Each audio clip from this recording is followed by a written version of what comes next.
भाजपाचे नेते अनिल पाटील खानापूरकर यांचा अभिष्टचिंतन सोहळा पहा संपूर्ण बातमी। आलेला जनसमुदाय हे सांगून जातात की काकांचं किती प्रेम आहे लोकांवरती आणि एक प्रवक्ते आत्ताच बोलून गेले थोड्या वेळापूर्वी। देवळूर तालुक्यातून आलेले सर्व सरपंच चेअरमन व्हाईस चेअरमन सर्व सदस्य आणि त्यांचा मित्रपरिवार यांचं या ठिकाणी मी खानापूर नगरीच्या वतीने अनेक विद्यार्थी समोर आहे या आहे आणि आपल्या कार्यक्रमाचा एका व्यक्तीचे एक विशेष संबंध आहे। कारण आम्हाला आणण्यामध्ये अनेक लोकांनी आपल्याला योगदान दिले, त्याच्यामुळे अनेक सामाजिक कार्यकर्ते होते, अनेक राजकीय नेत्यांनी आपापल्या पद्धतीने आणण्याचे काम केलं। परंतु आम्हाला आपल्याकडे सर्वात महत्त्वाचे योगदान जर काही असेल तर 6 डिसेंबर 1992 जे इथं कार सेवा केली त्या कार सेवकांचा अत्यंत गुरुर् ब्रह्मा गुरुर्विष्णू गुरुर्देव महेश्वरः गुरुर् साक्षात् परब्रह्म तस्मै श्री गुरुवे नमः। गुरु समान दाता नहीं आतक शीश समान, तीन लोक की संपदा सो गुरु दिनीना। या ठिकाणी सद्गुरू श्री श्री परब्रह्म दीक्षा कोमलिनी शिवाजी महाराजांचा सन्मान मान्यवरांच्या हस्ते होत आहे। आपल्या सर्वांना विनंती की आपण सर्वांनी आपल्या टाळ्यांच्या गजरात महाराजांचा सत्कार करावा। अध्यक्षपद या ठिकाणी सगळ्या नेत्यांनी त्या ठिकाणी सांगायचं तात्पर्य असा की आपण जिथं राहतो ही वरची नेते मंडळी कधी काय होईल कधी एक होतील त्याचा कुठलाच काही भरोसा नसतो। म्हणून सगळ्या कार्यकर्त्याला विनंती आहे आपण जिथं राहतो त्या ठिकाणी आपण प्रामाणिकपणे राहायला। आपण किती दिवस पक्षात राहा पण आपण जर त्या ठिकाणी प्रामाणिक राहिलो तर त्या ठिकाणी आपली प्रतिभा खराब होत नाही, आपल्याकडे बघण्याचा दृष्टिकोन लोकांचा खराब होत नाही, आपल्याला कोणी बेमान म्हणून बघत नाही, कोणी गद्दार म्हणून आपल्याकडे बघत नाही। अशा पद्धतीची काम करायची असते। आणि योगायोग असा की भारतीय जनता पक्षाचं मंडळाध्यक्ष तालुकाध्यक्ष मला दिल्यानंतर आता वेळ अशी आणि कालच्या लोकसभेला प्रतापराव पाटलाला सुद्धा या ठिकाणी काँग्रेसमधून राष्ट्रवादीमध्ये जावं लागलं आणि त्यांच्याबरोबर मी काम करत होतो। सुभाषचंद्र साबळे साहेब ज्यांचा साबळे साहेबांचं मला राईट हँड होते होतं, पण मी स्पष्ट साबळे साहेबांनी सांगितलं मी पक्षामध्ये आहे, आता मी पक्षासोबत राहणार आहे, माफ करा मी पक्ष सोडून येणार नाही। आणि त्या ठिकाणी दोस्ताना नेतृत्व बाजूला ठेवून त्या ठिकाणी जिथे शांतापुत्रांचा प्रामाणिक त्या ठिकाणी प्रचार केला आणि याची पावती म्हणून या ठिकाणी आज सभागृहामध्ये तुम्ही सगळे एवढ्या मोठ्या संख्येने या ठिकाणी उपस्थित आहात। सांगायचा तात्पर्य असा की आपण जिथं राहतो त्या ठिकाणी जर प्रामाणिकपणे राहिलं तर कुठलीही काही आपल्याला अडचण येत नाही।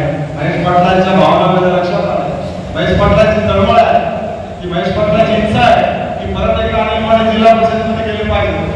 काळजी करू नका महेश पाटील, की जिल्हा परिषदेमध्ये तुमच्या सारख्याचा आशीर्वाद राहू द्या, 100% गुरुवाराचा आशीर्वाद आहे। आणि नेहमी सांगतो जिल्हा परिषदेमध्ये जाण्यासाठी हा कार्यक्रम साधा नाही आहे। पक्षाने जर मला म्हटलं की जिल्हा परिषदेला तुम्ही थांबा आणि तुम्हाला आम्ही कुठली तरी संधी देऊ, ही सुद्धा माझी थांबायची तयारी आहे। पक्षाला बेमानी करायची माझी कुठलीही तयारी नाही। असं कुठलाही काही गैरसमज करून घेऊ नका किंवा जिल्हा परिषदेसाठी हा सगळा कार्यक्रम चाललाय असा काही विषय नाही आहे। फक्त मी सांगितलं की गेल्या वेळेला आपण 10 पोळीचं जेवण दिलं आणि यावेळेला लोकांची अपेक्षा होती आणि हे सगळं मित्र परिवार आमचं प्रशांत पाटील आचेगावकर, आमचे संतोष पाटील यांनी पुढाकार घेतला म्हणून हा एवढा मोठा वाढदिवसाचा कार्यक्रम या ठिकाणी आपल्या सगळ्यांच्या आशीर्वादाने देण्यात आलेला आहे। खरं तर गोपचंद साहेबांचा अगदी 5 मिनिटांमध्ये या ठिकाणी कार्यक्रम होता आणि सगळ्यांना माहित आहे गोपचंद साहेब आल्यापासून या ठिकाणी त्यांनी ज्या पद्धतीने दौरे करताय त्या 8 दिवसामध्ये देगलूरमध्ये हा 3रा दौरा आहे। पहिला दौरा झाला म्हणजे शहीद सचिन वनंजे यांच्या कुटुंबियांचा सातबरोबर भेट म्हणून ते आले होते।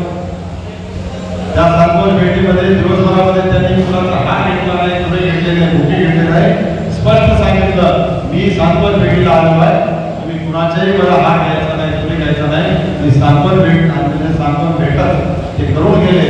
आणि त्यानंतर परत 2 दिवसाखाली आले, लेडी धरणाला आम्ही त्याच्याबरोबर गेलो, लेडी धरणाची पाहणी त्या ठिकाणी केली. आणि सगळ्यांना मला सांगायला आनंद होतोय की लेडी धरणाचे 10-12 गाव मुखेडमध्ये त्या ठिकाणी पूर्व क्षेत्रात चालले. पण सगळ्यात जास्त लाभ जर कुणाला होत असेल खानापूर आणि शहापूरच्या लोकांना या ठिकाणी ओलिताखाली येण्याचा लाभ त्या ठिकाणी होतो.